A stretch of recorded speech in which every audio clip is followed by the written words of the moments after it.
Bayanam. I think it's much better if I speak to you in English now, because I can be much more eloquent and easier, faster speaker. So please excuse me if I give my talk in English.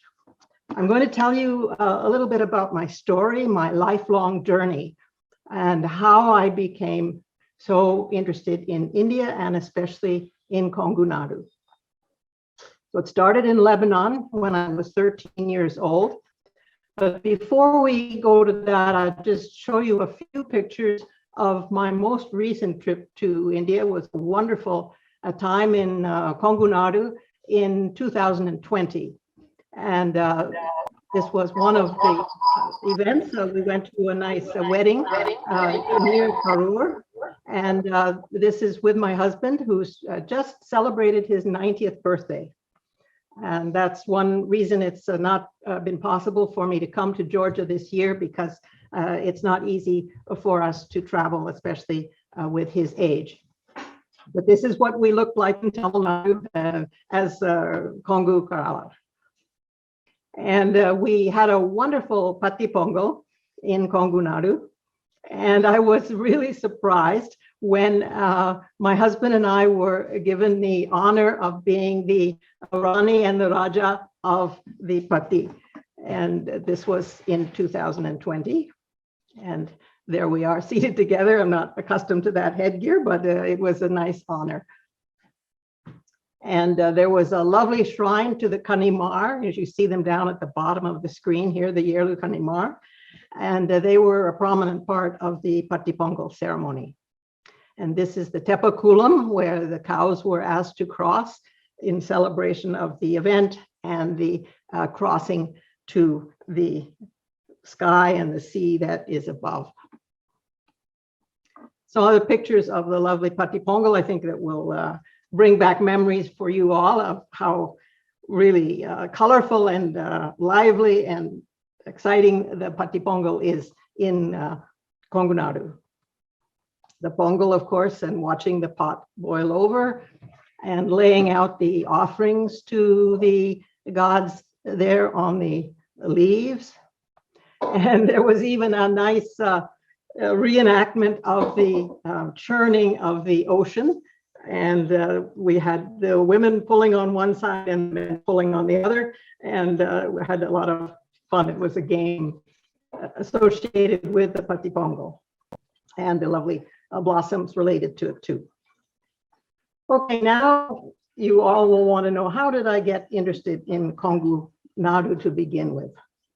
Well, it started in Beirut, Lebanon. It actually says here 54, but I believe it was 53. And my father was teaching at the university in Beirut, and he had a sabbatical leave for a year. And as some of you probably know, that's a nice kind of special benefit that the university professors have. They're given leave now and then to do research. So he wanted to do research on educational institutions in various countries in the Middle East and South Asia. So he found this secondhand little bus, which was used to transport employees from the airport in Beirut. And we bought it secondhand, and he outfitted it. This was before we had the kind of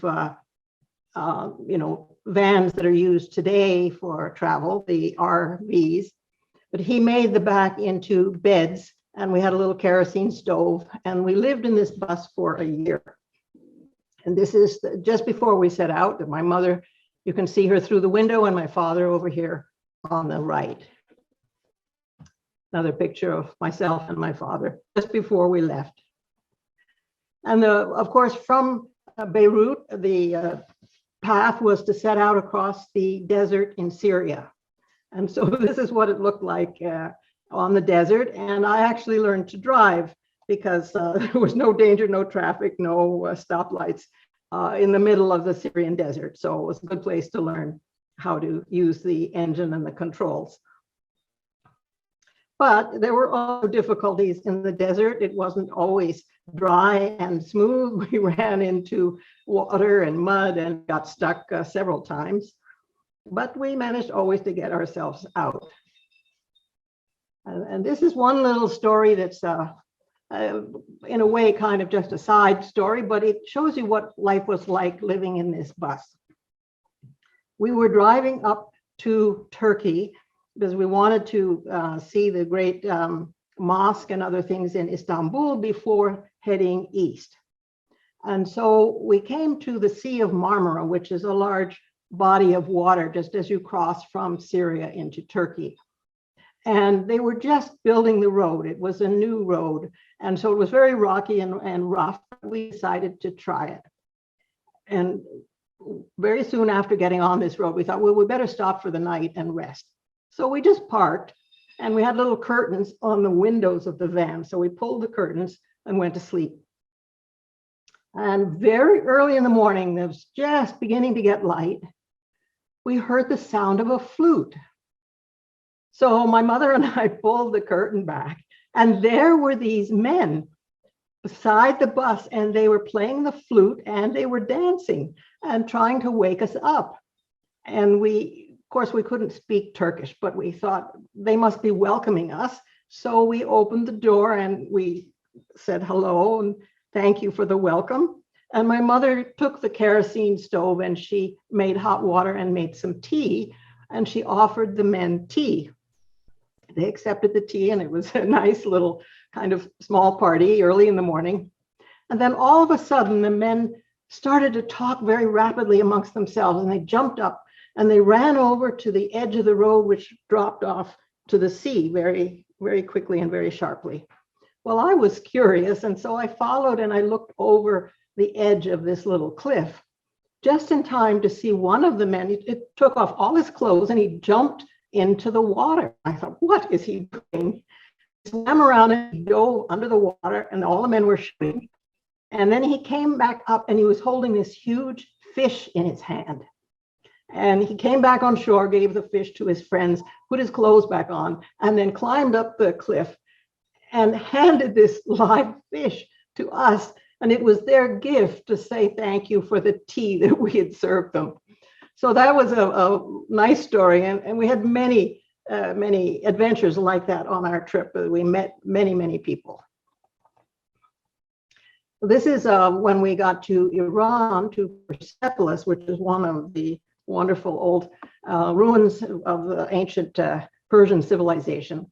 And it's probably not allowed to sit on these wonderful monuments now, but then it was, nobody was concerned. And so my father said, why don't you jump up there and I'll take your picture. And I really like this picture, and it kind of makes me think of Nandi and the great Nandi in Mysore, which I'll show you a picture of in a minute. And also it's become quite significant to me because some of my recent research has been showing me that there are some very important connections between KonguNadu and ancient Mesopotamia. So we'll leave it at that. And when we got to Afghanistan, the going was quite rough, and it was early spring. And as you know, the Hindu Kush Mountains that are on the north side of Afghanistan, all the spring rivers flooded with melting snow. And there's 7 major rivers that come down off the Hindu Kush through Afghanistan. And people told us, well, the road goes south, but you can't get across those rivers right now because everything is flooded. You can cross with a camel, but you can't take your car. Well, that was no good for us because we needed our car. That was our house, our home. So they said, well, the only other way to get across Afghanistan is to go north of the mountains.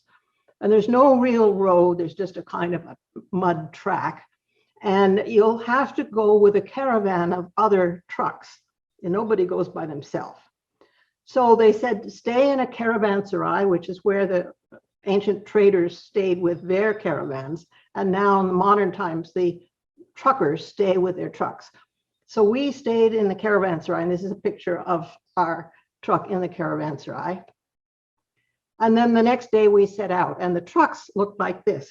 They were the buses of Afghanistan, and they were so popular, and they were in such demand that they became double layer trucks with at least 100 men per truck. And actually, that was very useful because several times we got stuck. We still had to cross small rivers on the northern side of the Hindu Kush as well. And when we got stuck, it's 100, and they were actually about 7 trucks with us. So there were hundreds of men. They just got down off their truck. They were all friends and they all kind of taking care of us. And they just physically lifted our car up out of the mud, off the stones, carried it across the river and put it on the other side. So we were very grateful to them for their help. Okay. Hello? You can ask me a question if you want. So this is now we've come down from Afghanistan and we're in New Delhi. And this was my first introduction, of course, to India in Delhi. And I liked the salwar kameez the women were wearing. And my mother said, okay, well, we'll get you a salwar kameez outfit. So that's my first Indian dress there. When I was still 13, I think just turning 14 in the spring of 1954. And then we went south. We traveled right through India.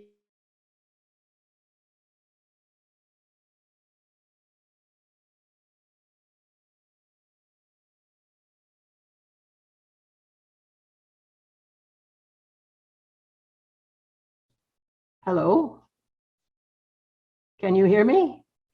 Yes, yes. Thank you. Okay, so you will recognize this. This is my store.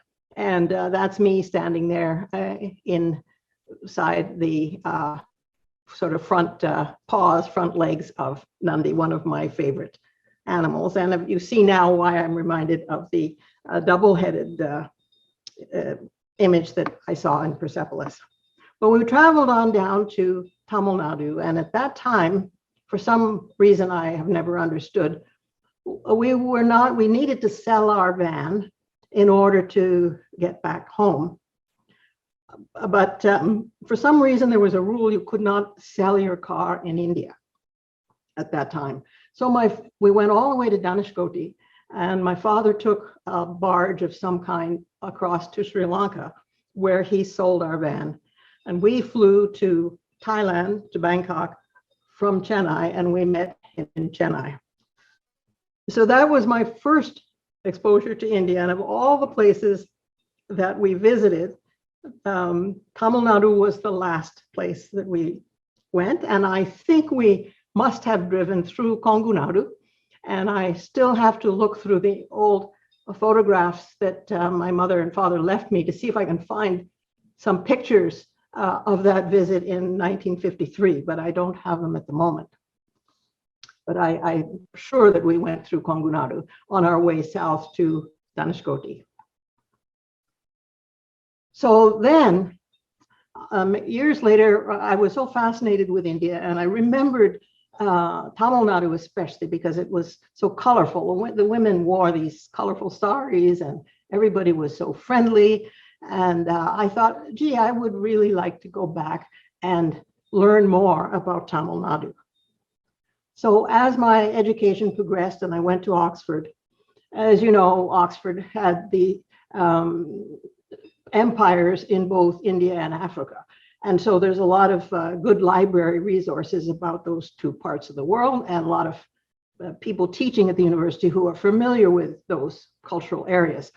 So they, as an anthropologist, which was my choice of subject, I had to choose between India and Africa. And well, you hardly need to ask me why I chose India. And then my teachers were saying, well, you have to go and spend 2 years doing research to get your doctorate. And you've chosen India. You have to learn one of the languages. What language would you like? And I thought about it a little while, and I decided, really, I would like to learn Tamil. And why? Because Tamil was not an Indo-European language. It was not a North Indian language related to Greek and Latin and German and all the other European languages. I knew that it was a Dravidian language and that it was a separate family. And I thought, this will be more interesting. I'll learn more, and I'll be able to maybe understand the world a little differently if I learn a non-Indo-European language. So I chose Tamil for that reason. And of course, there are four major Dravidian languages, but Tamil is the best known, has the early literature, and it seemed to be the obvious one to choose. So then the question became, where in Tamil Nadu are you going to go? And I didn't have a good idea, but I knew of a famous professor in France that was teaching in Paris. His name was Louis Dumont, and I had read his works, and he had studied in Madurai, or near Madurai. And I thought, well, why don't I just go to Paris and meet this famous professor and ask for his advice? So I did that. And he said, while I was in Madurai, some people from KonguNadu came and visited me. And they were very interesting, and they told me interesting things about KonguNadu. But nobody's ever done research on KonguNadu that I know of, certainly no anthropologist. So why don't you, as your PhD topic, go to KonguNadu and study that? So I said, okay, well, that's good advice. So then I began asking about KonguNadu, and I learned that Coimbatore was the sort of biggest city in KonguNadu. And so I took a train from Mumbai to Coimbatore. And at first I stayed in the YWCA in Coimbatore. And the girls there were very friendly, and I had a nice welcome in Coimbatore. But the problem was all those nice girls at the YWCA wanted to learn English. And they kept, begging me, teach me English, talk English, please talk with me in English. Well, that was nice for them, but my desire was to learn Tamil. And I knew that I couldn't really learn Tamil in that environment. So I said, I have to go to a village, and I have to choose a village where people are not speaking English. And I had a friend, a woman there, who knew a doctor in Kangim. And I was asking, where in KonguNadu, where's a traditional area that would be a good place to go? I wanted a place that had a lot of history. And most people said, well, Kangim is the place we know where there's a lot of history. So I asked my girlfriend, can we go and meet your doctor friend in Kangim? And so we went there one day on a trip, and she introduced me to her friend, and the doctor was very friendly. And he said, well, why don't you come with me? I have to go tomorrow, and some villages near here where I have patients, I need to go and see them. So just come with me, and you can see several villages, and you can choose where you would like to stay. Well, after that, on his recommendation, I chose Olapalayam. And that is where I spent nearly 2 years between 1964 and 1966. So that's how I came to stay in the village of Olapalayam, and I'm very grateful to the doctor who recommended it. It turned out to be a good choice. Not too remote a village, it was on the main road, and so I was able to learn a lot about the broader area. I wasn't too isolated. And there was a nice block development officer there in the village, and he had a very nice idea. I said, well, I need some help. I need a woman to live with, and somebody who'll cook for me. I have no idea how to cook on traditional stove and traditional food. And he said, I know the perfect woman. Her name is Papa. And so he introduced me to Papa, and I liked her. She didn't know a word of English, but I felt that she was a woman that I would be happy with. So I said, okay. And then they found me a little house, and you won't believe how much I paid in rent for that house. 6 rupees a month was my rent. Can't even buy a cup of coffee for that nowadays. Anyway, that's where I stayed. And I'll show you some pictures in a moment of that. But first, in case you don't know where Olapalayam is, it's Kangim, and that's where Olapalayam is, very near to Kangim. And I've circled here essentially what I consider to be KonguNadu. People may debate a little bit where the edges of it are. I think they're a little bit vague, but basically geographically, it's pretty well defined. There are quite high mountains all along the western edge, and there are lesser mountains, but still significant mountains also dotted and spotted around the rest of the area. So it's an upland alluvial plain with the waters coming down from south from the mountains and flowing across KonguNadu. It's a natural geographic area, upland area. And I put these green lines in. These are not rivers. These are trade routes, traditional trade routes. And Kongu was very important because there were many, many traders coming from the west coast where the boats would land. I know a lot of people think the East Coast boats and so on, and archaeology on the East Coast is important.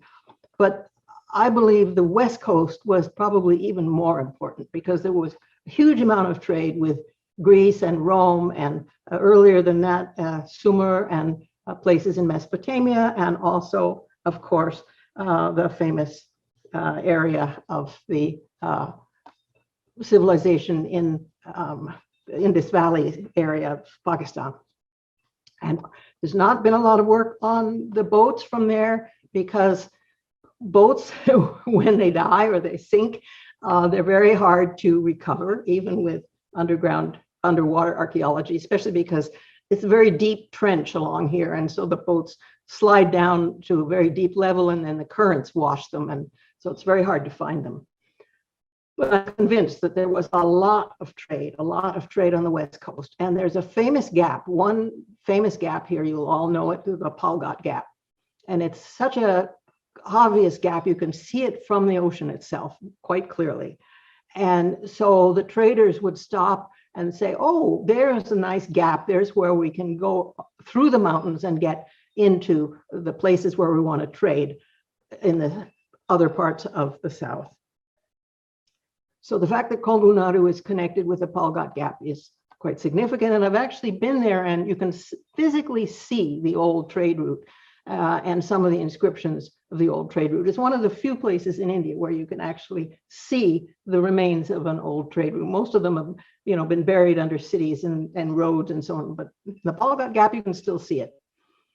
Okay, so the other reason I wanted to show you this map, same idea, here's KonguNadu. It's really pretty much in the middle of the peninsula, and it's surrounded by mountains, and it has these trade routes. The importance of this map, and I know some of you were talking about it earlier this evening, the three famous kingdoms, of course, in the south, the Chera, the Pandya, and the Chola, but they were really coastal kingdoms. Yes, the Cheras did reign in Karur for some time, and Karur is a very important ancient city in KonguNadu, I quite agree. But basically, taking a big picture, KonguNadu never had a famous line of kings that was, specific to it. Instead, the Chera, Pandyas, and Cholas fought over KonguNadu. They all wanted it because it was a great resource area. But none of them were able to hold on to it for very long, partly because the people in KonguNadu were quite fierce. And that's clear from the Sangam poetry. There are a lot of references to Kongu, tribal chiefs who were quite fierce and tough. So I'm showing you this because I think a lot of the spirit of KonguNadu and the spirit of the Anandmarkadai is an expression of the feeling of people in this area that we are important too. We had a great cultural tradition of our own, and we've had heroes of our own. And those two heroes are the heroes of the Anandmar story. And that's one of the reasons the story has lasted and been so popular, because it expresses the enthusiasm that the people of KonguNadu, as you have, I know, enthusiasm for your culture and your traditions. And people have wanted to say, listen to us, listen to our great traditions.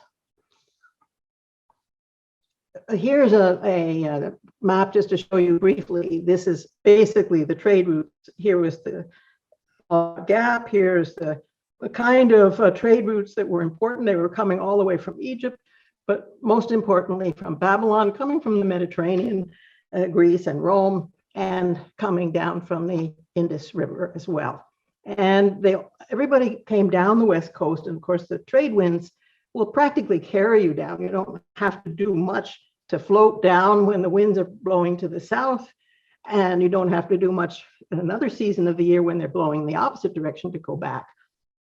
So it was an obvious route, and there were lots of resources here in Kerala that were of interest to people in the Mediterranean and in ancient Babylon, especially the mangrove forests, the great trees that were used for building, and also some of the minerals and some of the spices and other things that were very popular.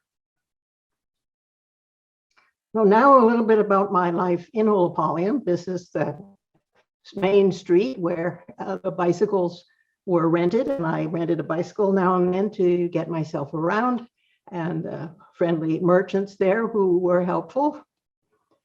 And the ox carts, of course, were very popular. There were very few cars in that time. And the library, and some of the girls that were my friends. And this is now in my house. I had one little table and one chair. That was the extent of my furniture. And this woman here in brown, this is Papa. She's the woman I lived with who was my cook and companion. Wonderful woman, very, very smart, but didn't know a word of English. And these are other people. That was kind of the entertainment for the village. People always thought, well, you know, let's do something. Let's go see that white lady. You know, she's kind of different. She's funny. We can laugh at her. And I was struggling to learn Tamil, and so I was laughed at a lot. But I just had to accept the fact that, you know, that was in a sense a positive thing, that people found me entertaining. I tried to adjust. My house was kind of old, and it had especially this old entranceway. This was actually not in my house, but the kind of corridor that I had to go through to get to my house.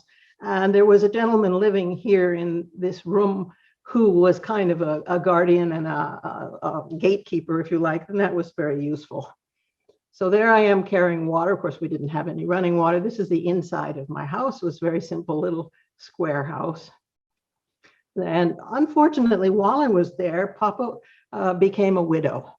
And so her sari color changed to white. And from then on, I always knew her wearing a white sari. And this, I don't remember, but maybe it was Pongal Day or something. She had done this lovely design in front of the doorway for me. This is on the tinne where I always ate my food, and she's laying out my dinner there for me. And I did have one other piece of furniture, and that was this lovely cot, strong cot. And it had many purposes. We had guests sit on it, and then I would sit on it, and sometimes even other guests would. I would share my cot, give it to them, and sleep on just a straw mat on the floor. These were my possessions, and I had one trunk, and I kept my books and my camera, and I had a tape recorder that I kept in my little metal trunk, and I had one tin can, which is an old biscuit can. You might wonder why I'm telling you about my biscuit can, but it turned out to be very useful because I kept all my film and my tapes for my tape recorder. We, of course, didn't have anything digital in those days. We had physical tapes. And there was an issue with especially during the rainy season, things being damp, and dampness can ruin film and audio tapes. So I kept them tightly sealed in this tin can, but every once in a while I needed to dry the tin can out to make sure that moisture didn't collect. So we actually physically put it on our little stove, and my cook always laughed at me that I would, you know, cook my tin can, but that was the way that I dried it out and kept things safe. This is me. I sometimes wore the Yettugejam Sile, and this is me bringing water to the house on one of those days. This is a bunch of Gounder men who were all friendly and helpful, and everybody really, you know, took extra effort to try to teach me and help me learn about local customs. This man here was the school teacher, and he was the only man in the village that knew some English, but I insisted that he could only come and visit if he would speak to me in Tamil, and he agreed to that. So that way I was had constant exposure to Tamil, and by the end of 2 years, I became, quite fluent and able to understand almost everything that was said and spoken about. But unfortunately, it's been almost 60 years now since I lived in a village and was fluent in Tamil. And here I don't have much of an opportunity to speak Tamil. And so unfortunately, I've forgotten a great deal of it. And that's why I'm speaking to you in English today. These are some of the nice animals. I always loved goats, and there were lots of goats in the village to enjoy. And I tried various things. I wanted to learn as much as I could in terms of skills. So I tried spinning. I tried planting rice, carrying water. Of course, you've seen that in other pictures. I tried making pottery with the potter's wheel, and that's the potter's wife. It was, of course, an electrified wheel, and she would spin it while I or her husband was making a pot. I tried pounding and husking rice. Another spinning picture, excuse me.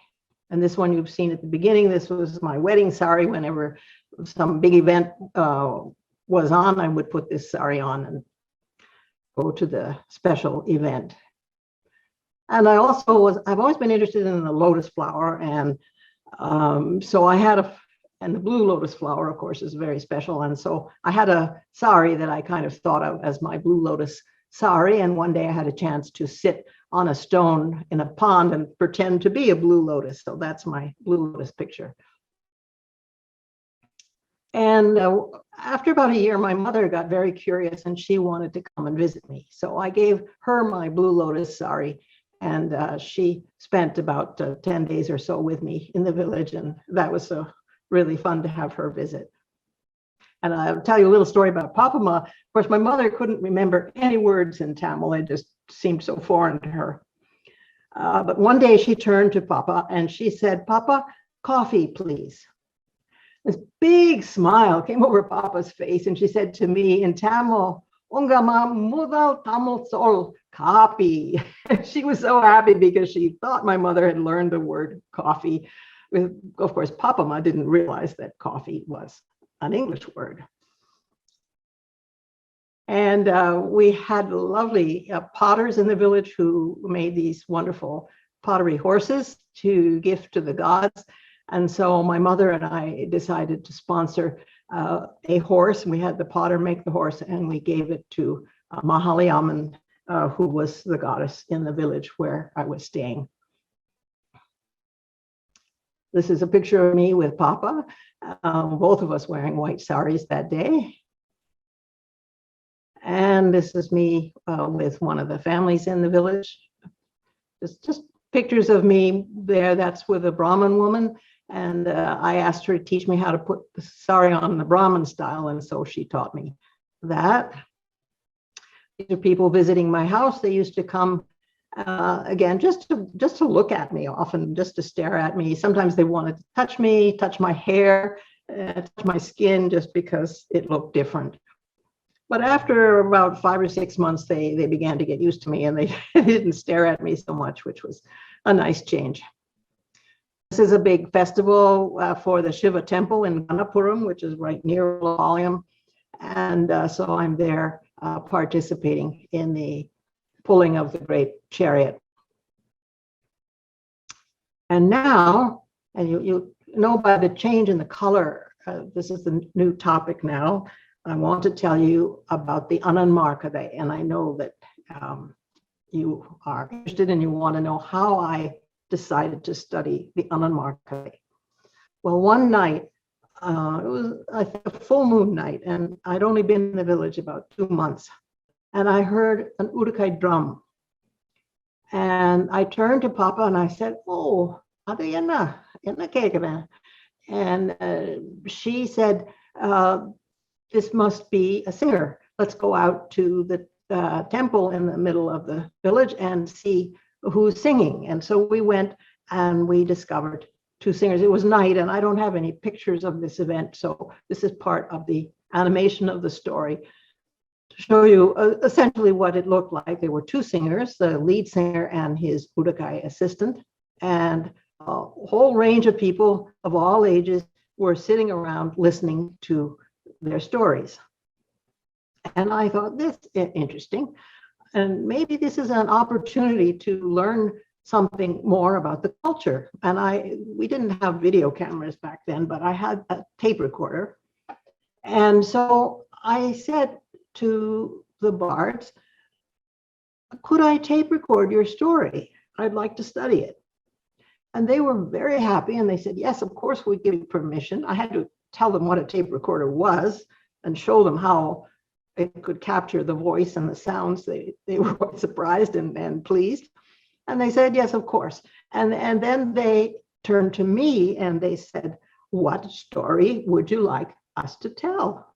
And I said, I don't know. You tell me what story.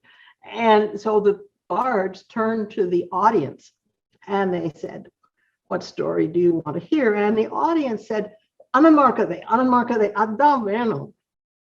So, okay, I said, fine, let's have I didn't know what it was, something about some brothers.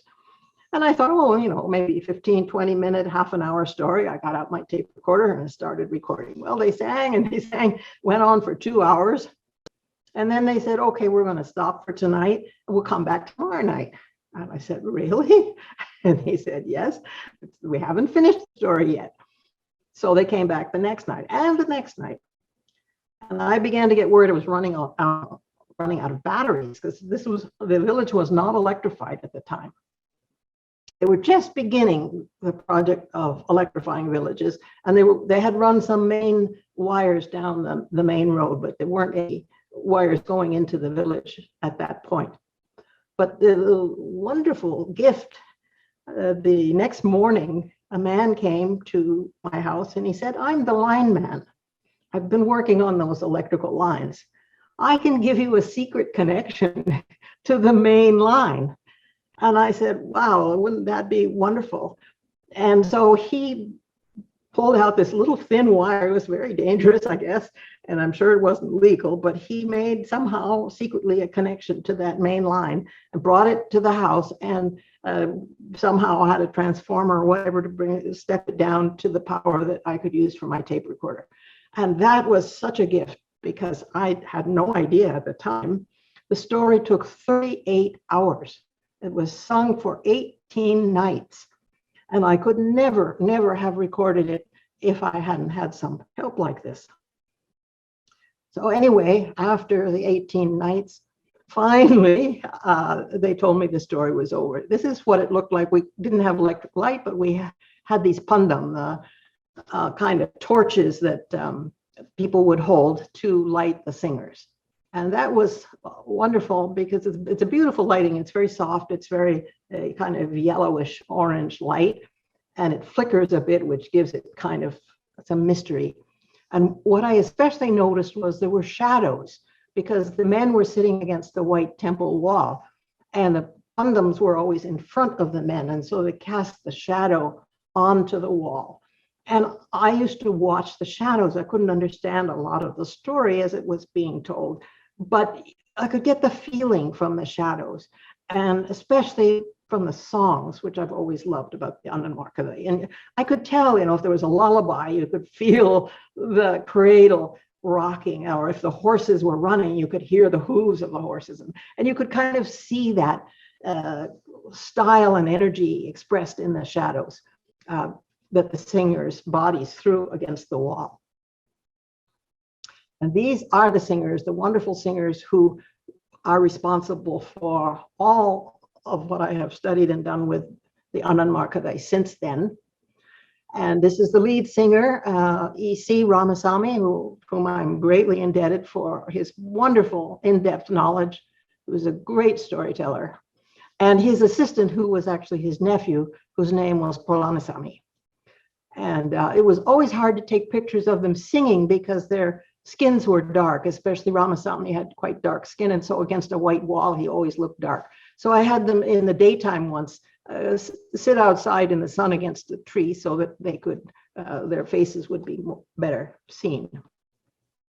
And then the son of my cook, the son of Papa, whose name was Sundaram, he was a very bright young man, and he became my research assistant, and he was fascinated by my tape recorder, and I taught him how to do the recording. So he actually always held the microphone and turned the tape recorder on and off and took great care with all the tapes.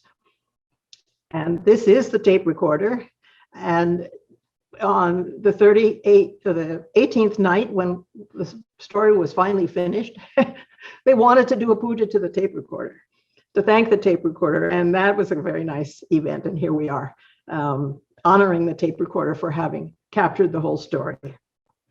And later, I also, because the story as it was sung was quite difficult to transcribe and to put down on paper. So I had the singer come and dictate the story. And Sundaram actually wrote it down, hand wrote it, line by line, the whole story, well, hundreds, I think over 1,000 pages of handwritten story. And so I actually have two very good versions. They're very similar, but different because the performed version is much more expressive and much richer in detail. So I have two versions of the story as told to me in 1965, early 1965. And that was eventually published from Chennai in 1992 by the Institute of Asian Studies. And I'm very grateful to them for doing that. They actually kind of found it. I was circulating it and a translation amongst friends, and somebody got a hold of it and said, oh, we've got to publish this. So there is a 1992 version, but it's extremely hard to find now. It's very rare, and it's not been reprinted. The artwork here is one of my photographs of the two brothers, the Anandmar, as painted on a temple wall that I found back then. So now, what is it, about 30 years, 35 years later? Yeah, something like that, 30 years later. I feel that it's really important to republish it because the text is very interesting and very important for people to be able to access. So I'm in the process of publishing it now. This is what the cover is going to look like. It's coming out in paperback, and I'm trying to keep the price down. It's not a project to make money. It's a project to share the story even more widely.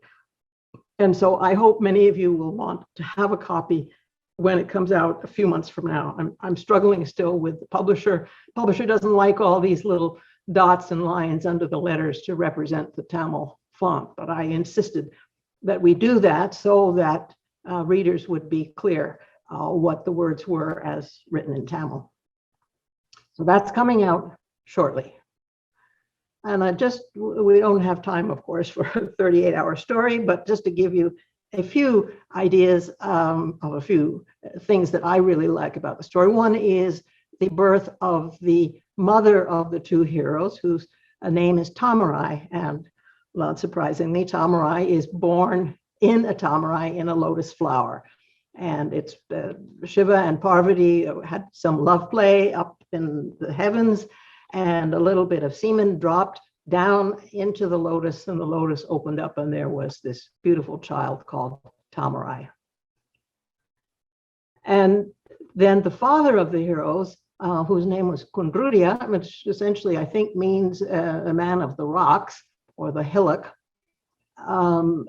It's a long story we don't have time for, but Shiva created him under a pile of rocks, and his father found him there and raised him. But unfortunately, I believe about 6 or 8 years after his birth, his parents died and he became an orphan. And so he struggled a lot early in life, had to sleep, with the cows and the horses, and had to collect wood from the forest in order to make enough money to survive. But before his parents died, they were very good to him, and this is the ceremony where they name him. But after that, when his parents, who were quite old at the time, they die of a natural death, but their son is still very young.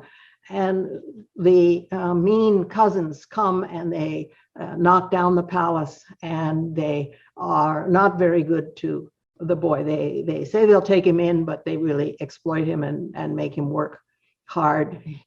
And they just give him a loincloth to wear, and they don't treat him with much respect. And here he is as a shepherd for a lot of his early life.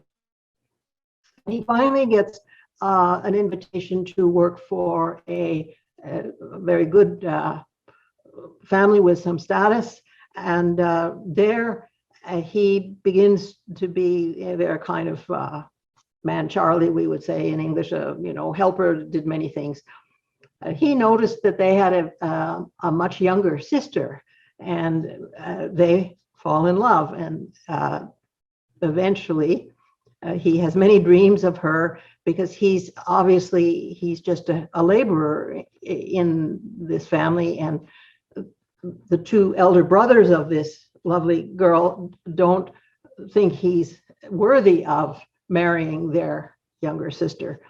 But Vishnu intervenes and helps, and the two of them do manage, with Vishnu's help, managed a love marriage. And there they are. They have to marry in the forest at an old temple, because they are not accepted. It's not a marriage that's really much accepted by her parents. And he, of course, doesn't have any parents. He's an orphan. So after they marry, they're outcasted. They're told never to come back to her village, and they on foot go searching for his ancient family lands. They finally find them. He remembers how the temples looked, and when he sees the temples in the distance, he knows that that's his old farmland. And they build themselves a simple hut and live in it. And there's much, much more to the story, but she realizes after some time that she's unable to have a child for reasons I haven't time to go into. But anyway, it's upsetting, and her husband is upset, and so on. And so finally, they decide to go on a very long pilgrimage to Kailasa to see if they can ask Shiva to give her the great gift of a pregnancy. And on the way, various animals from the kingdom, because she's barren and unable to have a child, and so all the animals and other people in the kingdom of KonguNadu are also suffering from not having pregnancies. So they go to her on her pilgrimage path and ask if she could please bring them the gift of a pregnancy as well. And she agrees that she will try to ask Shiva for that. But finally, one of the last animals to approach her is a pig. And this is a female pig, a sow, that she had asked to have from the forest long back and had raised on the farm, but she didn't really remember it very well. And it is sleeping on her path and asks to have a child for her as well. And she, not thinking, kicks this sow and says, "No, just get off the path. You're in the way. You're being rude." Well, the sow was very angry, and so it says, "Well, if that's what you think, I'm going to go to the goddess Durga, and I'm going to ask her to grant me a pregnancy." And she climbs up a small rock here and asks for pregnancy, and Durga grants her a pregnancy. So then later, when the queen has 3 children, which Shiva has granted to her, and they're walking through the forest, they see this same sow, and that sow has a baby who becomes very important in the story. And these are antagonists. They are this baby grows up to be an angry wild boar who attacks the farmlands, and there's a great contest between these children who are just growing here and the child of the boar. And there's, of course, no tell you all of that, but I guess these pictures are a little out of order. This is the Tamarai on her pilgrimage, going to heaven to ask for pregnancy. She becomes a kind of an ascetic, a yogini, and meditates for a long time. And this is just, I use this in my teaching, the symbol of the lotus as representing her. She climbs a pillar and sits on a pillar, which is, of course, like the flower of the lotus sitting on a stem. And finally, when she gets to Kailasa and kneels in front of Shiva, he grants her the 3 children that she's requesting. The lovely thing about this story that I really like is that in addition to Shiva granting her pregnancy, Shiva gives her this sort of magical pot of pregnancy water. And Shiva says, take this pot back to you, to your kingdom in Ponivela, and give every woman who wants to be pregnant a few drops of the water so that your pregnancy can be shared. And you can essentially share the goodness of this with your entire kingdom. And she does that. And it's a very nice idea. And similarly, her husband, who has now become a ruler of Ponivela, he's a very good man. He's very kind. He's gentle. He's helpful. He does a lot of, helpful things, trying to lead and advise his people. And it's interesting in the story, one of the things that suggests that he's so kind and helpful is that rain follows him. And rain, of course, is a blessing and a very good thing for farmers. And so everywhere he goes, it rains. And that's an indication that the gods have blessed him. And then finally, this is the Chola king. And he recognizes Kanudia and gives him a small crown to say, yes, you are a colleague and an ally of mine. But then later part of the story, a small boar who's now grown into a great, huge wild beast whose name is Komban, sort of Raja Komban, the forest king with the tusks, tears up the garden, destroys the sugarcane fields, and makes a great mess of things. And he also chases a number of the loyal workers and farmers who have come along to try to hunt the boar. And there's a great kind of confrontation. The boar threatens to kill the 2 brothers. And here is their sister. This was the 2 boys and a girl born to their mother, Tamarai. And she is kind of a visionary. She's able to give advice to her brothers. That's very good advice. And she warns them, don't go to fight. You're going to be in trouble, but they go anyway. And they're leaving there to fight the boar. And there's a family pup, female, and this is a nice story. She doesn't have any ears, and she's also very small. And so she's kind of discriminated against. And the brothers don't take her with them on their hunt. They say, oh, she's too small, she's too weak, she won't be any help. And she gets upset, and she finally does go, and she is actually the one to confront the boar, and he's a great bully, and she's just a tiny little dog. She wins the day, and she chases him under a huge cliff where the 2 brothers and their assistant throw a great boar spear, and that's the end of the boar. And it's quite significant. I don't have time to go into all the symbolism, but it's important that Vishnu, called Mayavar in most of the story, blesses the spear, so obviously approves of the spearing of the boar. The boar dies, and his meat is laid out as an offering to the gods in the forest, but the head is not part of that scene because it's very hard to make offering of food from the head. So the head's set to one side. That's not an accident. And Vishnu then comes in disguise. Again, interesting, no time to go into why the disguise and so on. He takes the head with him. And that is essentially the turning point. And the brothers realize after the head is taken that the end of their own lives is near. And it's interesting that Vishnu, in his disguise, he says, I'm a washerman and my wife is suffering pregnancy cravings. Well, who is Vishnu's wife? That might be, it would be Bhudevi, who was Vishnu's kind of second wife. And Bhudevi, of course, is the one responsible for rescuing the earth from the ocean and starting things anew.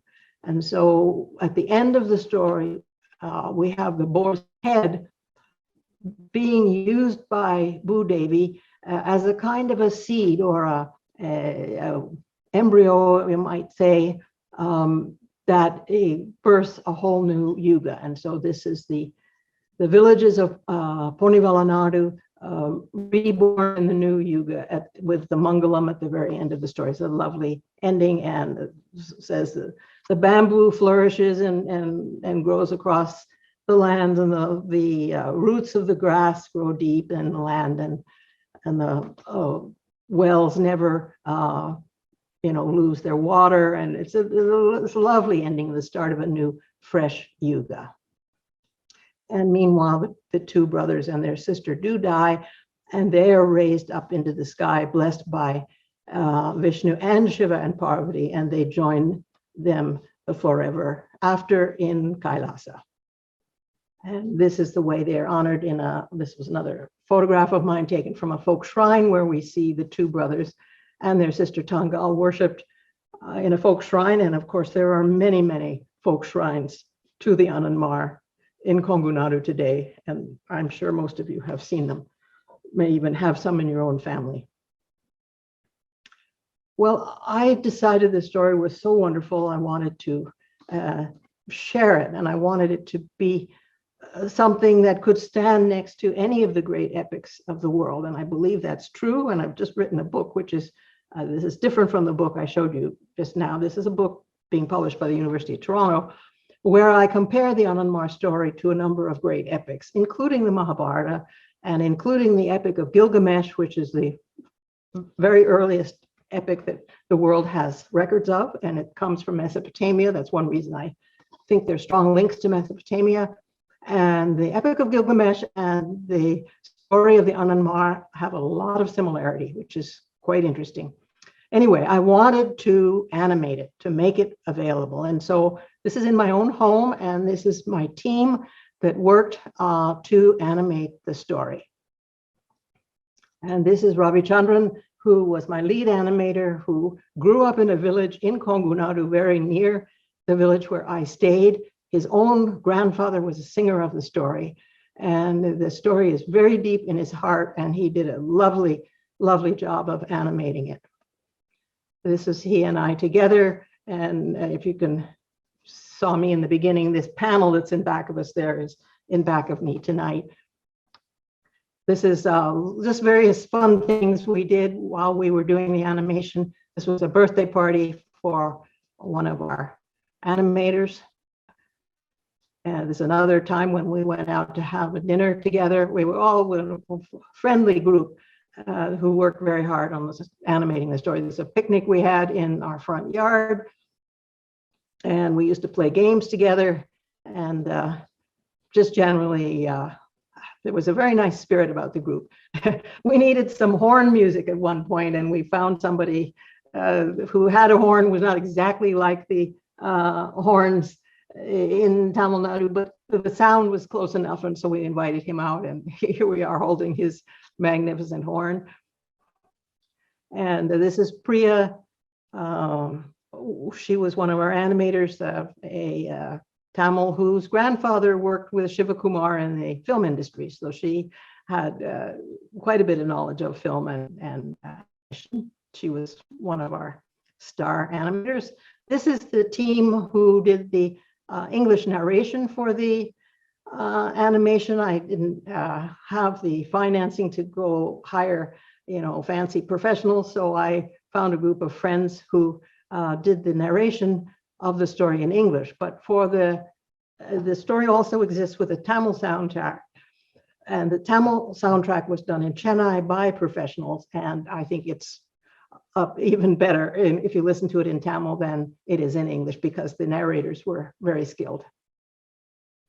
The story it's about 13 hours, I believe, in animated form, and it was broadcast on Tandi TV in Tamil Nadu and on the Asian Television Network in Canada. Just broadcast in Tamil in India, but broadcast in both English and Tamil in Canada.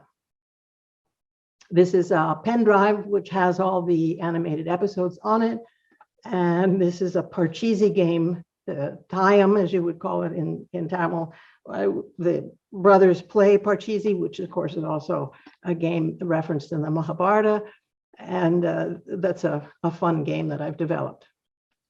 This is now a kind of more modern version of a pen drive. I have some copies of the animation on these digital cards. You just flip out this little tab and plug it in as if it was a pen drive. And all 26 episodes are there in Tamil and in English. After doing the animation, I decided that we really needed some kind of visual book telling the story as well, because as a teacher, the animation is helpful, but it rushes past things very fast. And if you want to stop and focus on something and discuss it in any depth, you need to have a picture in front of you and a book, as opposed to animation. So I grabbed the stills from the animation, which in the original animation were done in high definition. I was very fortunate that that came to be. And so with high definition stills, you can create a graphic novel fairly easily. So the graphic novel also exists in Tamil in two volumes, and in English in 2 volumes. And those are both available on Amazon in either language. So that's one way to access them. And they're really fun. I find students from ages 12 to 17 or 18 really enjoy the graphic novels. Also, because the graphic novels are thick and heavy, and there's 26 episodes, I broke them down into 26 individual, we'll call them comic books. And so you can buy the individual episodes on Amazon as well as comic books in Tamil or in English. And there's also, as I said, this DVD, which has the Ponibella Parcheesi game, if you want to experiment with the story in that form. There's also an iPad version of the story that I've done, and the kids here in Tamil schools, and I shouldn't say Tamil schools, in regular public schools, and we have a lot of Tamils here in Toronto, they have enjoyed reading the story on an iPad. And this is now moving away from the animation and the visual representations of the story. I also have a book that I published in 1972, I think it was, which is essentially a summary and a rewrite of my doctoral dissertation called Peasant Society in Kongu. And that was picked up by Adialam Press in Trichy, and they have published it, translated it very generously, and published it in Tamil. So it's available in English and in Tamil, whichever one you prefer to read. I also published a book a few years after that on regional culture, essays about the Coimbatore area, which is basically the Kongu area of Tamil Nadu. And that was published in India, in Delhi. And this is my new book, the one that's coming out shortly, called Hidden Paradigms, in which I compare the Anandmar story with a number of famous epics, including the ones I've already mentioned, but also I compare it with the Bible, with Mahabharata, and with a story from Iceland, which is considered one of the foundational epics for European literature, and so on. As well as I talk about a lot of the symbolism and some of the links to ancient Mesopotamia. Then, how are we doing? Are you getting tired, or do you want to hear more? Hello, anybody there? Yes, we are there. Oh, okay, shall I continue? We are listening. We are listening. Yeah. You're listening. You're not getting too bored. It's okay. No, very interesting. I have more questions to ask. Okay. Well, I'll try to finish quickly. I'll just give you some examples here of the teaching.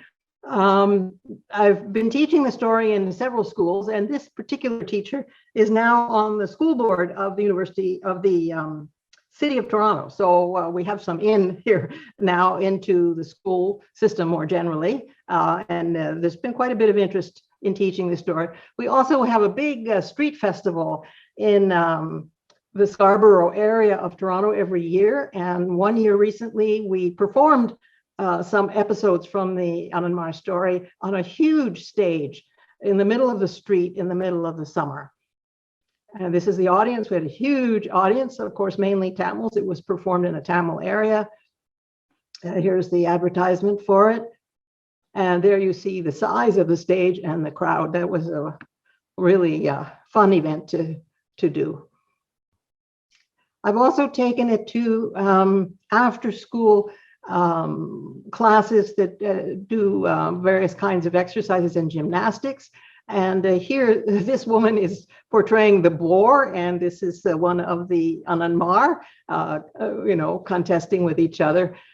So we found creative ways to include it in movement and do lots of things that have a performance aspect in classes. This is a trip that I made to Batticaloa in eastern Sri Lanka in 2017. I taught there for a couple of weeks at the university, and I was thrilled when the drama department said, we'll take up the story, we'll perform it. And so while I was there, they actually learned the story and did a brilliant job of performing it. And they said, well, we think the story exists high up in the tea estates. And I said, oh, for goodness sakes, let's go find out. So we made a trip to Hatton, which is one of the hill stations in Sri Lanka. And sure enough, we found an Anandmar singer there. And how did that happen? Well, it's because the owners of the tea estates recruited a number of workers from the Coimbatore area of Tamil Nadu. And so by accident, a couple of the people recruited to work on the tea estates were singers of the Anandmar story. So I'm very happy to say that it is now celebrated and sung, and there are actually some temples high in the hills in Sri Lanka. And this is one of the temples, and that is the Sri Lankan way of representing one of the heroes. This is just to show that I've been trying to work on teaching the story in Tamil Nadu, not just in Canada. This is at the University of Madras, a class in which I was talking about the story. And these are teachers, elementary school teachers in Chennai, who took an interest in teaching some elements of some of the simpler elements appropriate for young children. And so I was working with them in Chennai. This is another lecturer and professor at the University of Madras who's very interested in the story, who talked with him. I've also lectured in Bangalore. I've lectured for several weeks in Delhi and many other places about the story. This is one time when I said, let me try to be Komban, Raja Komban, and tell the story from his point of view. And so that's a pair of his tusks. And I dressed like the dark night and the bright moon, which is one of the things that Komban symbolizes. Well, this was just on my latest trip. In 2020, we ended up in Bangalore, and the Gounder family that I stayed with had this lovely indoor swing, and so I'm enjoying myself on their swing. This is in Toronto, a spelling bee, where a Tamil girl won the spelling bee contest, and so we gave her a nice prize. This is back in Coimbatore. I was lecturing at one of the universities there, and the students after the lecture asking me questions. This was a group practicing the Parai drum at the University of Madras. And again, I'm there in the background watching and relating the Parai drum to the Anandmar story.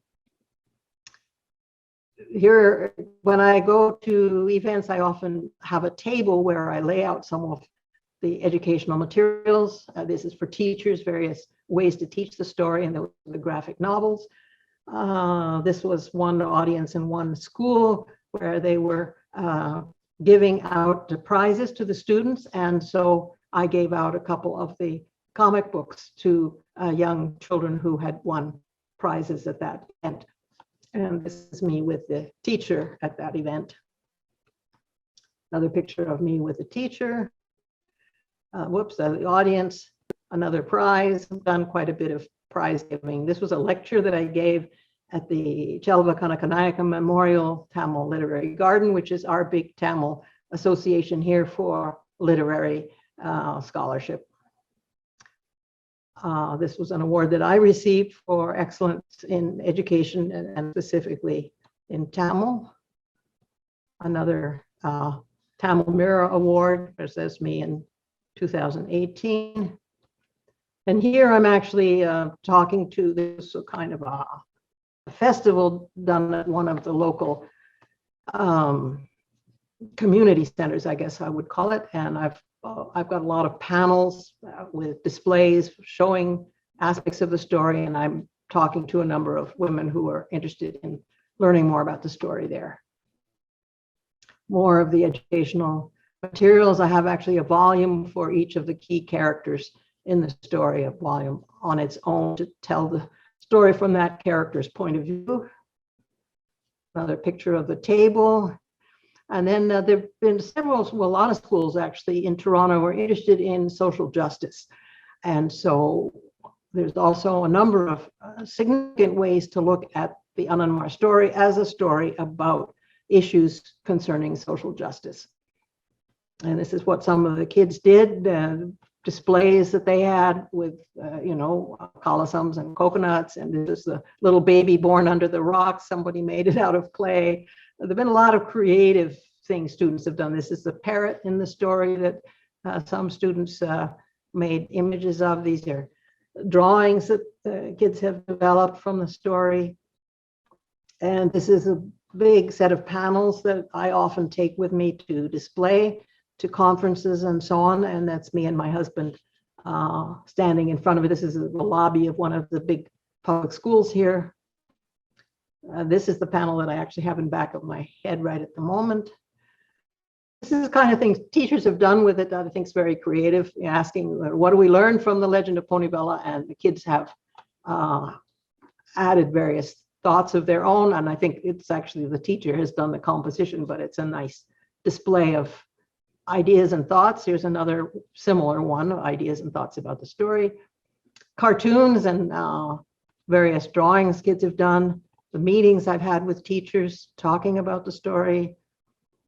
This is the school superintendent here visiting one of the schools and seeing how the story is being used. This is the Premier of Ontario, not the current one, but the previous Premier was a woman, very interested in promoting ethnic traditions. And so we met with her, and this is my favorite Tamil folk performer, Ramane, who does a wonderful job of portraying the story in a dramatic form. Here's him working on a dramatic performance. Another table display of materials, educational materials related to the story. And this is, we're right at the end now. This is currently happening and very exciting.